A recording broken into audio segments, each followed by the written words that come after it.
तो शुरू करते हैं। 6 जुलाई 2016 देश की राजधानी दिल्ली का एक इलाका। बाहर से देखने में यह घर बिल्कुल आम था, लेकिन उस रात इस घर की दीवारों के अंदर से जो चीखें आ रही थी वो किसी का भी खून जमा देने के लिए काफी थी। एक लड़की की चीख, ऐसी चीख जो इंसानी गले से निकल नहीं सकती थी। और उस घर के बाहर सड़क पर एक इंसान खड़ा था। वो इंसान जिसके चेहरे पर उस रात एक अजीब सा खौफ था। ये कोई आम इंसान नहीं था। ये वो शख्स था जिसने अपनी जिंदगी में 6000 से भी ज्यादा पैरानॉर्मल इन्वेस्टिगेशन की थी। एक ऐसा इंसान जिसके बारे में कहा जाता है कि वो चलते फिरते भूतों से बात कर सकता है। नाम था गौरव तिवारी।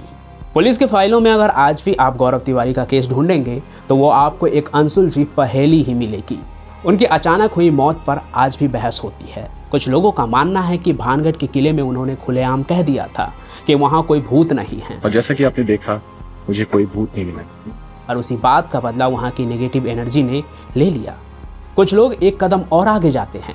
उनका कहना है कि गौरव तिवारी की मौत का कनेक्शन गाजियाबाद के उस केस से है जिसे ऑफिशियली उनका आखिरी केस माना जाता है। ये कहानी इंडियन पैरानॉर्मल सोसाइटी की किताब में भी दर्ज है। मैं खुद भी गाजियाबाद में काफ़ी वक्त रहा हूँ और सच कहूँ तो आई कांट बिलीव कि हमारे आसपास कुछ ऐसा भी हो सकता है। लेकिन आज मैं आपको जो कहानी बताने जा रहा हूँ वो गाजियाबाद के उस केस की नहीं है। आज मैं गौरव तिवारी के उस असली आखिरी केस के बारे में बात करने वाला हूँ जिसका जिक्र किसी किताब में नहीं है, जिसके बारे में इंटरनेट पर आपको कोई रिपोर्ट नहीं मिलेगी। लेकिन जो लोग इस दुनिया को करीब से समझते हैं, जो इस बारे में बातचीत करते हैं, उनका कहना है कि मौत से ठीक 24 घंटे पहले गौरव ने एक ऐसा केस सॉल्व किया था जिसने उनकी जान ही ले ली। हेलो, मैं हूं पंचम प्रकाश और शुरू करते हैं कहानी आज की। उनके डेथ के एक दिन पहले पूरे दिन गौरव सर ऑफिस के आखिरी केस के बारे में बता रहा हूँ। तो वो बोलते थे यहाँ जो भी शक्ति है, जो भी भूत है वो मेरे साथ चले। क्या गौरव को भूत ने मारा?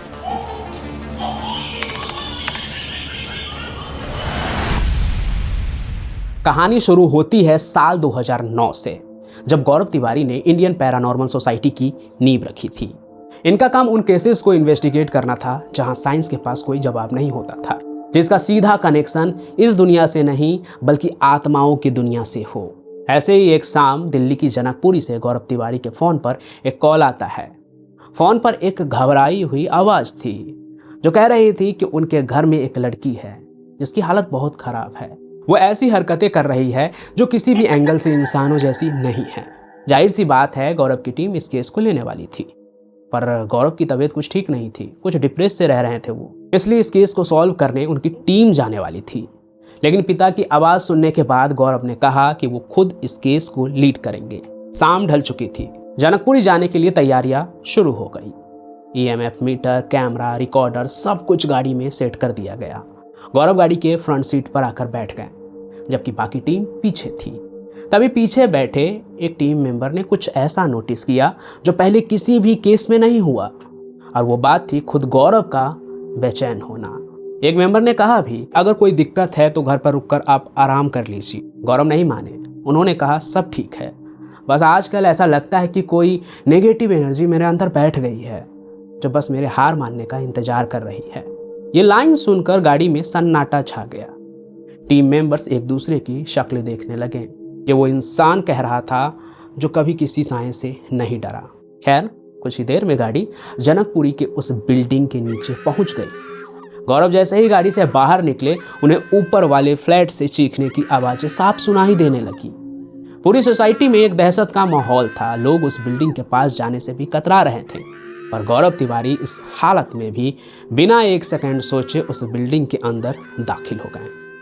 जैसे जैसे लिफ्ट ऊपर की मंजिलों की तरफ बढ़ रही थी, वो आवाज़ें और भी ज़्यादा भयानक होती जा रही थी। फाइनली वो लोग उस फ्लैट के दरवाजे पर पहुंच गए। गौरव ने धीरे से दरवाज़ा खोला और अंदर कदम रखते हैं, लेकिन तभी कुछ ऐसा हुआ जिसकी उम्मीद किसी को नहीं थी। जो लड़की पिछले कई घंटों से जानवरों की तरह चीख रही थी, वो गौरव को देखते ही एकदम शांत हो गई। Pin drop silence. लड़की के पिता वहीं एक कोने में खड़े थे। उनकी आंखों में गौरव को देखकर एक उम्मीद जाग उठी कि शायद अब उनकी बेटी ठीक हो जाएगी। लेकिन उस लड़की की आंखों में कुछ और ही था। वो लड़की गौरव को ऐसे घूर रही थी जैसे उसे सालों से जानती हो, जैसे उन दोनों के बीच में कोई बहुत पुराना रिश्ता हो। और फिर वो लड़की मुस्कुराने लगी, एक बेहद अजीब शैतानी मुस्कान। वो बस गौरव को देखती रही और फिर चुपचाप मुड़कर अपने कमरे के अंदर चली गई। लड़की के पिता ये सब कुछ देखकर शॉक्ड हो गए। उन्होंने गौरव को सोफे पर बिठाया और कांपती हुई आवाज में बोले, गौरव, कैसे किया ये तुमने? महीनों बाद मैंने अपनी बेटी को इतना शांत देखा है, वरना मुस्कुराना तो भूल ही जाइए, वो हर वक्त सिर्फ गुस्से में रहती थी, जैसे हमने उसका कुछ बहुत बुरा कर दिया है, कोई नुकसान कर दिया है। गौरव, अब तुम ही मेरी बेटी को बचा सकते हो। अब यहाँ कहीं भी आगे बढ़ने से पहले आपको गौरव तिवारी के काम करने का तरीका समझना होगा। गौरव की सबसे खास बात ये थी कि वो कभी सीधे भूत प्रेत या एक्सोर्सिज्म पर जंप नहीं करते थे कि भूत झाड़ना है। उनका पहला फोकस हमेशा साइंस पर होता था। वो सबसे पहले चेक करते थे कि कहीं ये कोई साइकोलॉजिकल बीमारी तो नहीं है। मेडिकल साइंस में कई ऐसी बीमारियां हैं, जैसे कि शिजोफ्रेनिया, डिसोसिएटिव आइडेंटिटी डिसऑर्डर, जिसमें इंसान को लगने लगता है कि उसे भूत दिख रहा है या फिर उसके अंदर कोई और आ गया है। लोगों को भी देखकर ऐसा ही लगता है कि शायद इसके अंदर कोई और है। गौरव हमेशा इसी साइंटिफिक मेंटेलिटी के साथ काम करते थे। पहले ये देखते थे कि अगर ये मेंटली इल है तो उसको वो इलाज मिलना चाहिए। गौरव ने पिता की तरफ देखा और बहुत ही शांत आवाज में कहा, सर, मैं समझ सकता हूँ कि आप किस दर्द से गुजर रहे हैं, पर मैं अभी कह नहीं सकता कि उसे कोई बीमारी है या वाकई उसके अंदर कोई आत्मा है। मैं उससे मिलने के बाद ही ये बता पाऊंगा, लेकिन पहले आप मुझे ये बताइए कि आखिर ये सब कुछ एग्जैक्टली शुरू कैसे हुआ? आपको कैसे लगा कि ये सब कुछ और है? पिता ने एक लंबी सांस ली और कहानी बतानी शुरू की। कुछ महीने पहले तक सब कुछ नॉर्मल था गौरव। मेरी बेटी रोज कॉलेज जाती थी, दोस्तों के साथ घूमती थी, लेकिन फिर धीरे धीरे सब बदलने लगा। अचानक उसने कॉलेज जाना बंद कर दिया, खुद को उस कमरे में कैद कर लिया। शुरुआत में हमें लगा कि शायद कोई स्ट्रेस होगा, लेकिन जब भी हम उसके पास जाकर बात करने की कोशिश करते, वो हम पर बुरी तरह चिल्लाती। उसकी आवाज़ जो है ना, वो बिल्कुल बदल चुकी थी। उसे हमारा आसपास भटकना भी बर्दाश्त नहीं था। पिता बोलते बोलते रुक गए। उनके माथे पर पसीना था, लेकिन फिर उन्होंने आगे कहा, लेकिन सबसे डरावनी रात वो थी गौरव, जब हम सो रहे थे। आधी रात का वक्त था। अचानक मुझे लगा कि मेरे कमरे में कोई है। मैंने आँख खोली तो देखा कि मेरी बेटी हमारे बिस्तर के पास खड़ी है। मुझे लगा कि शायद वो ठीक हो गई है, हमसे बात करने आई है। लेकिन जब मेरी नज़र उसके हाथ पर गई, उसके हाथ में एक बड़ा सा खंजर था। वो हमें मारने आई थी या कुछ और, नहीं पता, लेकिन मैंने फुर्ती से छलांग लगाई और उसके हाथ से वो खंजर छीन लिया। उस रात मैं समझ गया कि हमारे घर में जो भी है वो हमारी बेटी नहीं है। उसके पास से तो घर जैसे नर्क बन गया है। वो रोज़ खुद को मारती है, हम पर चिल्लाती है। जब हम उसे खुद को चोट पहुंचाने से रोकते हैं तो वो और ज़ोर से चीखती है। मुझे खुद को और मारना है, ऐसा कहती है वो। उसकी चीखें इस घर में कभी बंद नहीं होती थी, लेकिन आज जैसे ही तुम दरवाजे पर आए वो शांत हो गई। और देखो ना, ये घर भी अचानक से कितना शांत और ठंडा हो गया है। ये कैसे हुआ गौरव? पिता की इस पूरी कहानी को सुनकर गौरव के चेहरे पर कोई खास रिएक्शन नहीं था, क्योंकि एक इन्वेस्टिगेटर के तौर पर, वो भी पैरानॉर्मल इन्वेस्टिगेटर, उनके पास ऐसी कहानियाँ हर रोज़ ही आती थी। कोई ना कोई उन्हें ये कहता ही था। उन्हें पता था कि अब टाइम आ गया है एक्शन का। गौरव ने अपनी टीम की तरफ इशारा किया।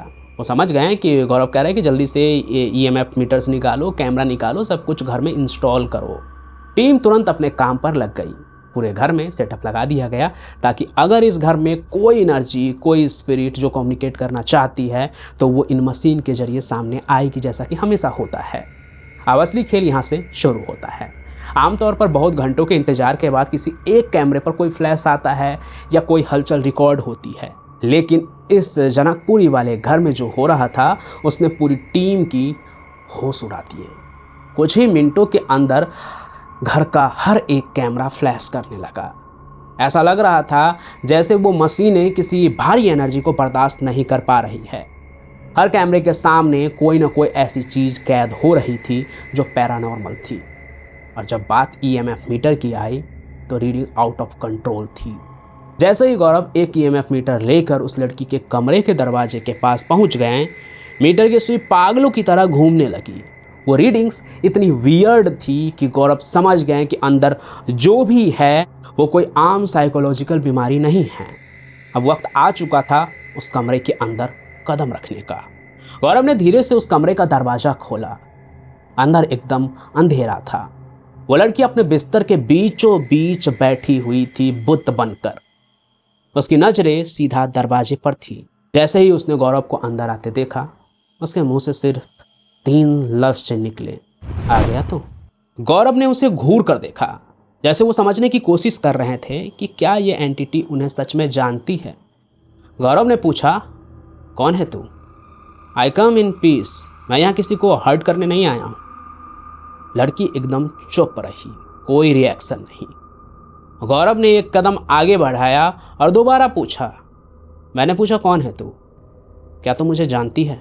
इस बार लड़की का सिर धीरे से ऊपर उठा। उसकी आंखों में एक खौफनाक चमक थी।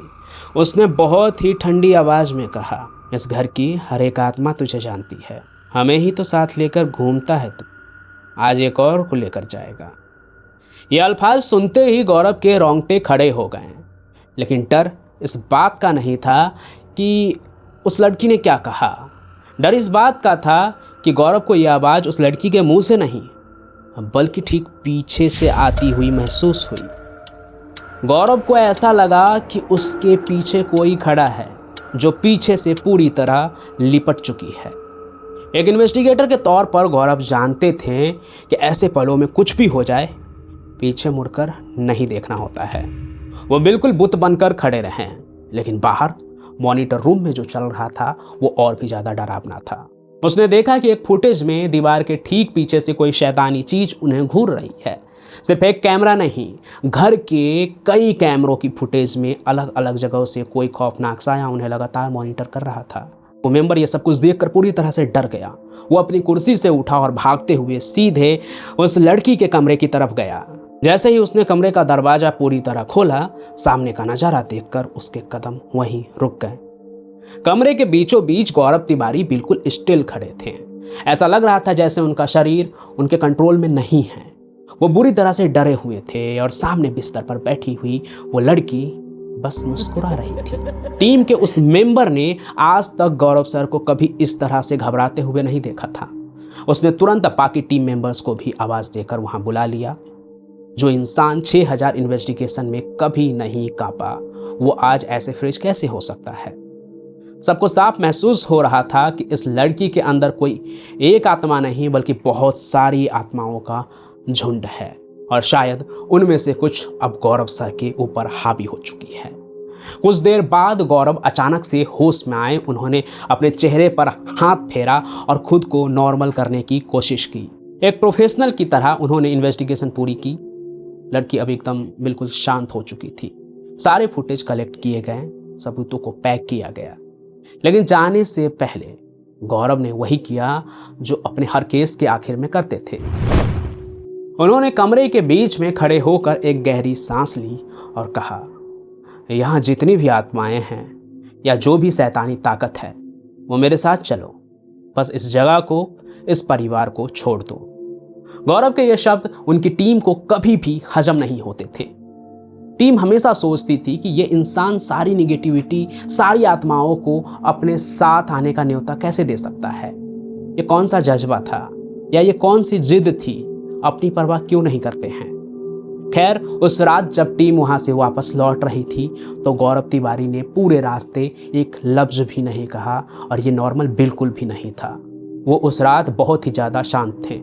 एक ऐसी खामोशी जो बड़े तूफान से पहले होती है। रात के करीब 1:30 बज चुके थे जब गौरव अपने घर पहुंचे। उनकी पत्नी लिविंग रूम में उनका इंतजार कर रही थी। वो बहुत परेशान थी।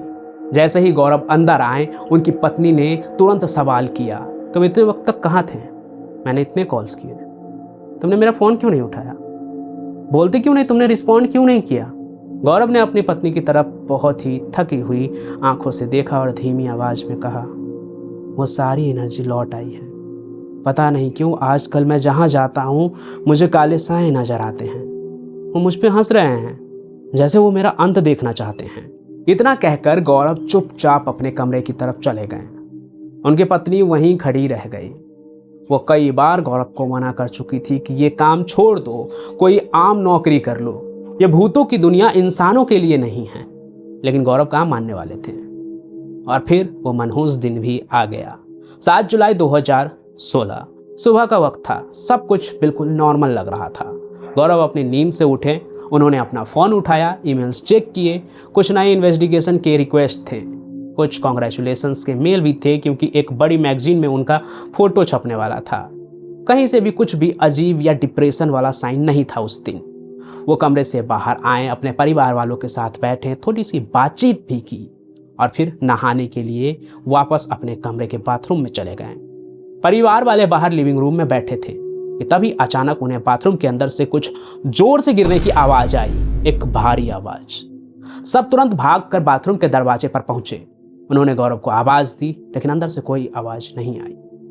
दरवाजे को धक्का मारना शुरू कर दिया उन्होंने। जब किसी तरह दरवाजा खोला गया तो सामने जो मंजर था उसने पूरी परिवार की दुनिया उजाड़ दी। गौरव तिवारी बाथरूम के फर्श पर बेसुध गिरे हुए थे। उनकी सांसें रुक चुकी थी। उनके गले पर एक बहुत ही गहरा अजीब सा निशान था और ऊपर रॉड से उनके पत्नी का दुपट्टा बंधा हुआ था। उन्हें तुरंत उठाकर नजदीकी हॉस्पिटल ले जाया गया, लेकिन बहुत देर हो चुकी थी। डॉक्टर्स ने चेक करते ही बताया कि उनकी मौत काफी देर पहले हो चुकी है। गौरव तिवारी कोई आम इंसान नहीं थे, इसलिए उनकी मौत की खबर ने पूरे देश में तहलका मचा दिया। पुलिस ने अपनी इन्वेस्टिगेशन की, कॉल रिकॉर्ड्स खंगाले, रिपोर्ट्स बनाई और फाइनली इसे डिक्लेयर कर दिया कि उन्होंने अपनी जान, मतलब आप समझ रहे हैं ना। लेकिन ये थ्योरी किसी को भी हजम नहीं हो रही थी। खुद IPS यानी इंडियन पैरानॉर्मल सोसाइटी के लोगों और गौरव के करीबियों का साफ मानना था कि उनकी मौत के पीछे काली शक्तियों का हाथ है, उस निगेटिव एनर्जी का हाथ है जिससे हमेशा गौरव तिवारी लड़ते थे। वो अपने साथ कुछ ऐसा करेंगे ही नहीं। गौरव की फैमिली भी आज तक यही मानती है कि उनके काम ने ही उनकी जान ली है। देखो यार, हॉरर कहानियों के ऊपर मैंने काफ़ी काम किया है और क्राइम की कहानी के ऊपर भी 5 साल मेरा पूरा इसी में गुजरा है। और उस एक्सपीरियंस से मैं इतना कह सकता हूँ कि सब कुछ वैसा नहीं है जैसा कि पुलिस के फाइल में है। कुछ तो बहुत मिस्टीरियस है गौरव तिवारी के डेथ के पीछे, जो आज भी अनसॉल्व्ड है और उसका राज क्या है वो उनके साथ ही चला गया। बाकी जो भी हो, पैरानॉर्मल इन्वेस्टिगेशन की दुनिया में उनकी लेगेसी कोई नहीं तोड़ सकता है। भारत में तो कोई नहीं। जब भी इंडिया में पैरानॉर्मल सोसाइटी का नाम लिया जाएगा, सबसे पहला नाम गौरव तिवारी का ही आएगा। वैसे इस पूरे केस को जानने के बाद आपको क्या लगता है गौरव तिवारी के इस लास्ट केस के बारे में? और कई केस को उनका लास्ट केस बताया जाता है, इसके बारे में भी आपको क्या कहना है? इस कहानियों के ऊपर मैंने देखा कि काफ़ी लोग बात करते हैं जनकपुरी के उस घर के बारे में। हालांकि इस किताब में जिस लास्ट केस को बताया गया है वो गाजियाबाद का केस है। बाकी जो भी आपको लगता है वो आप बताइएगा। ऐसी कोई और भी कहानी अगर आपके पास है जिसके बारे में आपको जानना चाहते हैं तो वो भी कमेंट कीजिए। आज के सफ़र में बस इतना ही। ऐसी ही अनसुलझी, रहस्यमयी और रोंगटे खड़े कर देने वाली कहानियों को जानने के लिए जुड़े रहिए अनटोल्ड पंचम के साथ। और अगर आप ऐसी ही रहस्यमयी कहानियाँ अभी देखना चाहते हैं तो तुरंत यहाँ क्लिक कीजिए, क्योंकि अब मैं आपको यही मिलूँगा।